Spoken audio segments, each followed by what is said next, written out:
E aí pessoal, beleza? Espero que vocês estejam bem. Aqui quem fala é o Davi. E, cara, se não conhece esse canal, bem-vindo primeiramente. Aqui eu falo sobre assuntos espirituais, de expansão de consciência, como podemos evoluir nossos níveis de consciência. E esse é exatamente o tema desse vídeo. É um vídeo bem interessante, na real. Se você gosta de conteúdo desse tipo, quer receber mais conteúdo desse tipo, não deixe de se inscrever nesse canal. Vou trazer muito conteúdo de alto valor para ajudar nessa jornada evolutiva que nós estamos, nessa experiência que nós estamos tendo na Terra. Mas enfim, nesse vídeo eu vou trazer sobre um livro bem interessante, que é do Dr. David Hawkins, que chama Poder versus Força. É esse livro aqui. Power versus Force, Poder versus Força. Livro muito bom, recomendo todo mundo que está interessado em saber mais sobre a consciência, sobre os diferentes níveis de consciência, entender melhor o que é consciência de fato, sobre o que é a realidade. Livro sensacional. E eu vou trazer uma breve explicação desse livro e vou trazer uma das maiores contribuições desse livro, que é o Mapa da Consciência, que foi criado pelo Dr. David Hawkins. E eu vou explicar direitinho o que é esse mapa e como que ele foi originado. E é um mapa muito interessante porque nos orienta muito bem nessa nossa jornada evolutiva.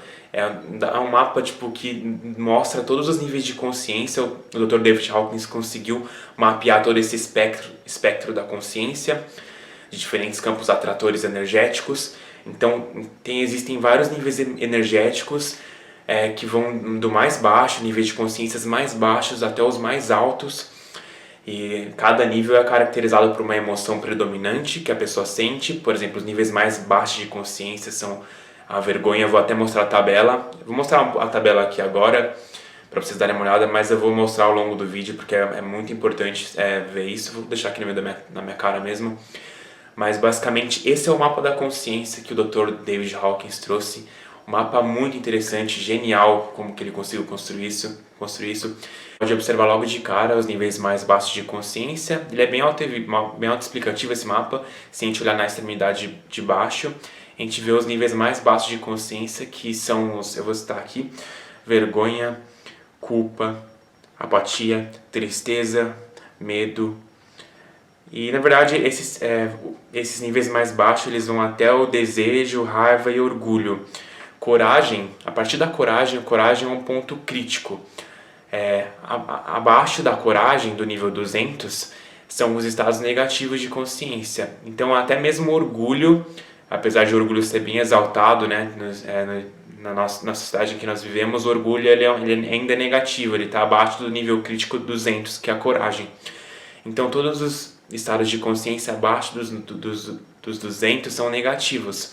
Eles são caracterizados por serem estados egóicos, muitas vezes vitimistas, com uma visão negativa de vida, com emoções negativas, uma visão de Deus negativa também. Enquanto os níveis acima de 200 são os níveis do poder. Então esse livro ele é chamado de Poder versus Força justamente por isso, porque o nível de 200 é o nível crítico, que é um divisor, né? Acima do nível 200 estão os níveis representados pelo poder. O poder que ele é a verdade, que é positivo à vida, que é benéfico à vida, que agrega, que é altruísta. E abaixo do nível 200 todos os níveis de consciência que são representados pela força. Força, né, que é a controladora, que é egóica, que é má, que é coercitiva, e que são os estados egóicos, né? Então, daí que veio o nome do Poder versus Força. Eu vou continuar lendo aqui o mapa com vocês para me orientar, mas então nós vemos, né, todos os estados de consciência, todos os níveis de consciência. Eu vou citar aqui do menor para o maior, e nós também observamos que cada estado de consciência tem uma visão de vida, uma visão de Deus e uma emoção predominante.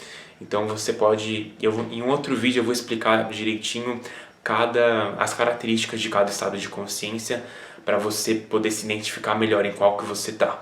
Aqui eu vou falar uma visão mais breve, assim, mais resumida. Mas aqui logo de cara a gente já pode identificar algumas coisas. Por exemplo, do mais baixo até o mais alto. Nós primeiro temos a vergonha, estado de consciência, vergonha, que é o nível 20. A emoção predominante, humilhação, visão de vida miserável, visão de Deus desprezível. Depois nós temos a culpa, que é o nível 30, emoção falha, visão de vida má, e visão de Deus vingativo.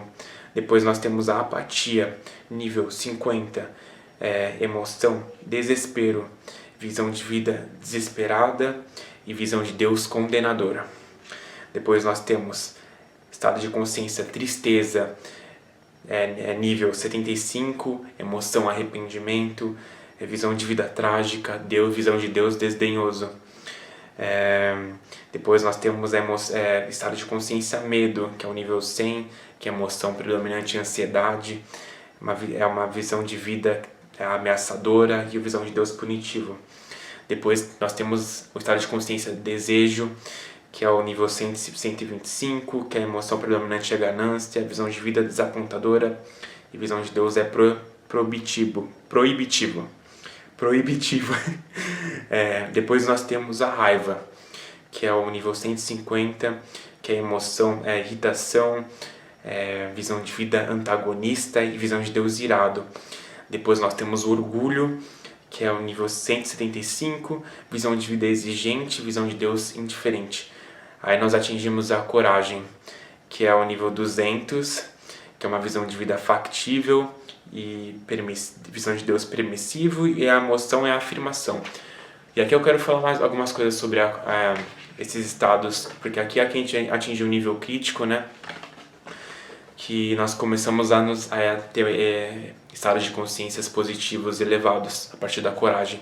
Então eu quero só falar mais algumas coisas interessantes a respeito do estado de consciência da população geral e coisas que nós podemos fazer para aumentar a nossa consciência. Interessante que a gente pode observar é que toda a visão, toda a percepção que o indivíduo tem sobre a sua vida, sobre as pessoas, sobre o mundo em geral, depende do seu nível de consciência, é influenciado pelo seu nível de consciência. Dependendo do nível de consciência de um indivíduo, ele vai ter uma visão totalmente diferente de um outro indivíduo. Se dois indivíduos estivessem no mesmo local, por exemplo, ao fim de dois indivíduos estão experienciando um mesmo acontecimento, um com um nível de consciência alto e o outro com um nível de consciência vibrando em medo, por exemplo. A mesma experiência vai ter um significado totalmente diferente para essas duas pessoas. Então, enquanto uma pessoa que está em medo, por exemplo, ela vai ficar totalmente com medo da situação, vai ficar com medo das pessoas, vai ficar com medo de se expor, com medo de fazer tudo. Enquanto uma pessoa que está vibrando uma frequência mais alta vai ter uma experiência totalmente diferente daquele mesmo evento. Então, toda a sua percepção de vida, como você enxerga as pessoas, os seus comportamentos, que tipo de pensamentos recorrentes você tem, tudo é influenciado pelo seu nível de consciência. Se você está vibrando em amor, por exemplo, seus pensamentos vão ser amorosos, você vai querer agregar valor para as pessoas, não vai ser uma pessoa que é egóica, que quer tudo para ela, que sabe só pensa nela, não, vai estar realmente preocupada em espalhar amor, positividade, enquanto uma pessoa que está em raiva, por exemplo, vai ter uma visão de vida totalmente diferente, vai ver as pessoas como inimigas e tal. Então tudo é determinado pelo nível de consciência. Por isso que a coisa mais importante que nós temos que fazer nessa vida é aumentar o nosso nível de consciência. Quando você avança dos 200, você começa a ser abundante, sabe? E vibrar amor, querer o bem das pessoas, não pensar só em você mesmo. Então a coisa mais importante que nós temos que fazer é aumentar os nossos níveis de consciência. E a partir daí que surgiram todas as religiões foram fundadas, na real, com base em ensinamentos espirituais de aumentar os níveis de consciência. O que acabou acontecendo é que as religiões elas acabaram distorcendo totalmente alguns desses ensinamentos espirituais baseados em compaixão, baseados na verdade, baseados no amor incondicional, amor ao próximo, a paz. Infelizmente, as religiões acabaram se distorcendo, mas os princípios espirituais continuam os mesmos.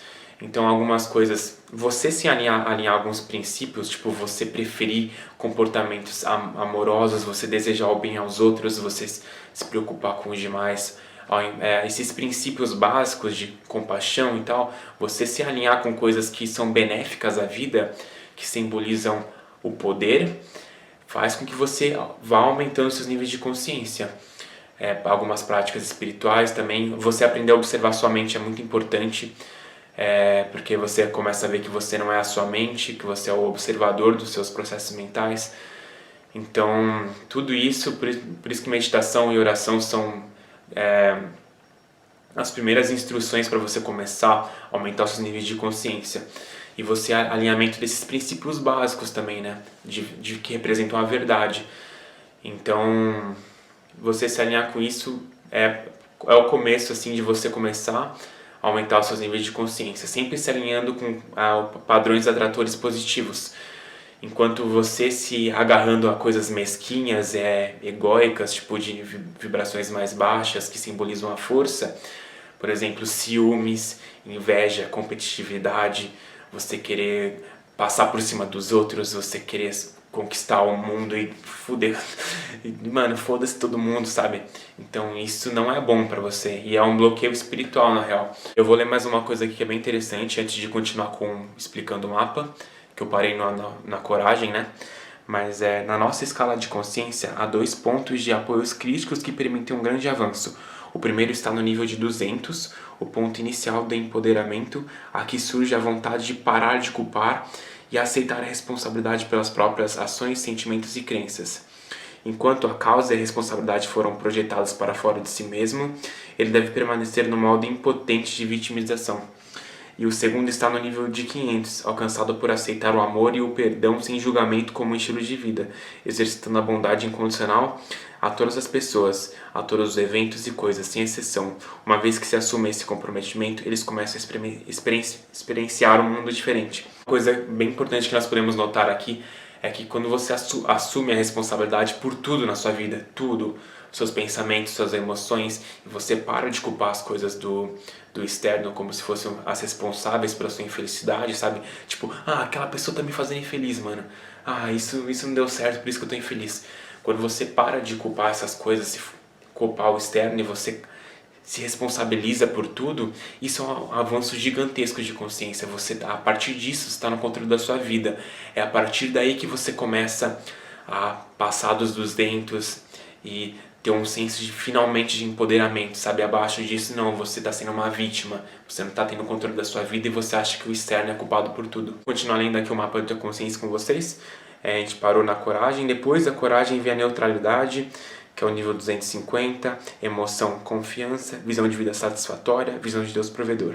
Depois nós temos a disposição, que é o nível 310, emoção, otimismo, visão de vida esperançosa, visão de Deus inspirador. Depois nós temos a aceitação, que é o nível 350, emoção, perdão, visão de vida harmoniosa, visão de Deus misericordioso. Depois nós temos a razão, que estado de consciência, razão, visão de vida significativa, visão de Deus sábio e emoção, compreensão.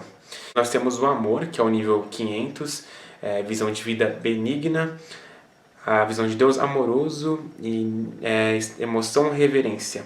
Depois nós temos o amor incondicional, que é o nível 540, emoção, compaixão, visão de vida completa, visão de Deus 1.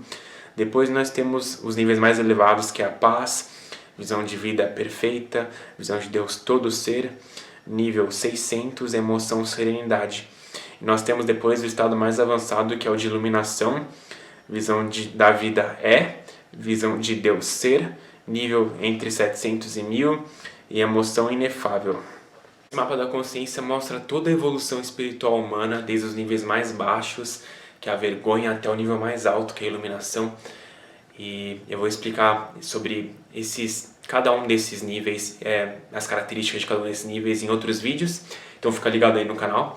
Mas é bem interessante, porque você vê que cada nível de consciência representa uma visão de vida, uma visão do eu, uma emoção predominante que você sente. Então é muito bom para você se orientar nessa trajetória, né, de evolução que nós estamos tendo. E agora, para quem tiver interesse, eu vou explicar de onde que surgiu o trabalho do Dr. David Hawkins, esse mapa da consciência. E tudo se originou com a cinesiologia. Para quem não sabe, cinesiologia é o estudo dos músculos e dos seus movimentos. E, primeiramente, esse trabalho teve início assim com o Dr. George Goodhart, que ele, através da cinesiologia, ele descobriu que os músculos eles ficavam mais fortes, eles ganhavam força na contração, assim, na presença de estímulos benignos, positivos, e na presença de estímulos negativos, o corpo ele enfraquecia, os músculos enfraqueciam, sabe? Então ele de alguma forma descobriu que o músculo ele sabe, o músculo ele sabe de algumas coisas, consegue conhecer estímulos, reconhecer estímulos positivos e negativos. Um exemplo universalmente clássico disso é que na presença de adoçantes, por exemplo, que é um estímulo negativo, ele acabou percebendo que os músculos se enfraqueciam. Isso aí a coisa começou a ficar interessante realmente na década de 1970 com o Dr. John Diamond, que ele meio que deu origem a esse campo da cinesiologia comportamental, que ele verificou que os músculos eles não ficavam fortes ou fracos somente na presença de estímulos físicos positivos ou negativos, mas também na presença de estímulos mentais e emocionais, que podem ser negativos ou positivos. Então, era realizado um teste muscular nas pesquisas, né? Então, por exemplo, se uma pessoa ouvia uma frase "eu te odeio" e ela testava a força do músculo dela, o músculo enfraquecia, um estímulo mental negativo. Se ela ouvia frases positivas, tipo "eu te amo", eu sou amor, sei lá, o músculo se fortalecia. Também foi verificado com músicas, por exemplo, de heavy metal, letras de música violentas, o músculo ele se enfraquecia com letras de músicas violentas, enquanto letras de música clássica, por exemplo, o músculo se fortalecia. Então, de alguma forma, o corpo sabia o que era benéfico à vida e o que era prejudicial à vida. O que foi interessante foi a universalidade de todos os resultados. Foram testados milhares de pessoas e os resultados foram os mesmos, independente da crença que a pessoa tinha, independente da visão política, independente da nacionalidade, da raça, enfim, independente da pessoa. Os resultados sempre foram universais e congruentes, assim, sabe? Então, as mesmas coisas negativas davam resultado negativo no teste muscular e as coisas positivas davam positivas no teste muscular. Foi a partir daí que surgiu o trabalho do Dr. David Hawkins. Ele acabou usando esse teste muscular e essas descobertas da cinesiologia comportamental para verificar o que é verdade e o que é falsidade. Então ele acabou descobrindo que o corpo tem essa capacidade de verificar o que é verdadeiro, o que é falso, o que é benéfico à vida, o que é prejudicial, sabe? Agora, como que é possível, né? O corpo ele saber o que é benéfico, o que é verdadeiro ou não? O próprio teste muscular indicar o que é verdade, o que é falsidade, sabe? Então, basicamente, o mecanismo por trás disso é a consciência, porque nós vivemos conectados a um campo de dados gigantesco que é a consciência e que a nossa mente individual é apenas uma expressão dela. Então, nossa mente individual é como se fosse um terminal de computador conectado a um banco de dados gigantesco que é a consciência, uma espécie de espíritus mundis, como Jung diria. Esse banco de dados que é a consciência, ela transcende o tempo, transcende a localidade, transcende o espaço e o tempo. Então, e existe todas as informações das experiências humanas estão ali. E essa consciência, aqui estamos conectados, da qual a nossa mente é somente uma expressão, lá contém tudo, todos os dados, tudo. E esse campo aqui estamos conectados, a consciência, ela é totalmente apessoal, atemporal, ela está além do espaço e do tempo. Então, isso é uma explicação do porquê que, né, em todas as pessoas, independente da etnia, da pessoa, de onde que ela veio e tal, por que os resultados darem os mesmos resultados, sabe? Foram feitos vários testes, muitos testes. Foram mais de 20 anos de pesquisas e a partir disso o Dr. Hawkins conseguiu montar esse mapa da consciência. Isso que eu queria trazer nesse vídeo, eu queria apresentar para vocês esse mapa da consciência, que é muito interessante. E para quem quiser saber mais desse procedimento do teste muscular, eu recomendo muito a leitura desse livro, Do Poder versus Força, do Dr. David Hawkins, que ele explica direitinho como que foi feito o procedimento. É bem boa a explicação, bem detalhada a explicação dele na real. Tentei resumir aqui da forma mais breve possível. Mas esse mapa da consciência é muito bom para a gente se orientar. E com certeza eu vou trazer mais dele em outros vídeos. E vou explicar as características de cada nível de consciência. Bom, mas eu espero que vocês tenham gostado desse vídeo. Se você gostou, não deixe de se inscrever nesse canal, dar um like. E até o próximo vídeo, demorou? Falou e namastê!